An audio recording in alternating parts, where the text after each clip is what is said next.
বিসমিল্লাহির রহমানির রহিম। আসসালামু আলাইকুম। কি কথা বলার বিষয় হচ্ছে প্যারাসিটামল অর্থাৎ অ্যাসিটামিনোফেন। প্যারাসিটামল একটি বহুল ব্যবহৃত ওষুধ। এটি একটি ওটিসি ড্রাগ। প্যারাসিটামল বিভিন্ন রোগে ব্যবহার করা হয়, যেমন জ্বর, ব্যথা, গা। যেমন ব্যথার মধ্যে হাতে ব্যথা, পায়ে ব্যথা, গিঁটে ব্যথা, মেরুদণ্ডে ব্যথা, মাথা ব্যথা, সব ধরনের ব্যথায় কাজ করে। প্যারাসিটামলের বিভিন্ন ডোজ রয়েছে। 18 বছর পর্যন্ত পার কেজি বডি ওয়েটের জন্য 15 মিলিগ্রাম দেওয়া যেতে পারে এবং অ্যাডাল্টের ক্ষেত্রে ডোজ হচ্ছে 500 মিলিগ্রাম থেকে 1000 milligram at a time, not more than 4000 milligram, অর্থাৎ 4 গ্রামের বেশি দৈনিক খাওয়া যাবে না। তবে কতক্ষণ পর পর খাওয়া যাবে?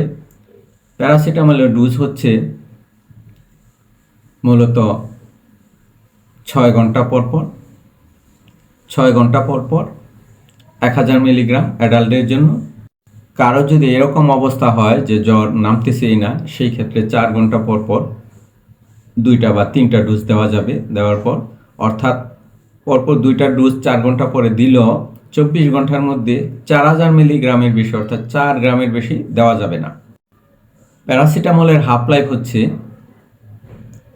1.9 ঘন্টা থেকে 2.5 ঘন্টা পর্যন্ত, অর্থাৎ হাফ লাইফ হচ্ছে মোটামুটি 1.5 হইতে 2.5 ঘন্টা, অর্থাৎ ফুল লাইফ হচ্ছে সর্বোচ্চ 5 ঘন্টা।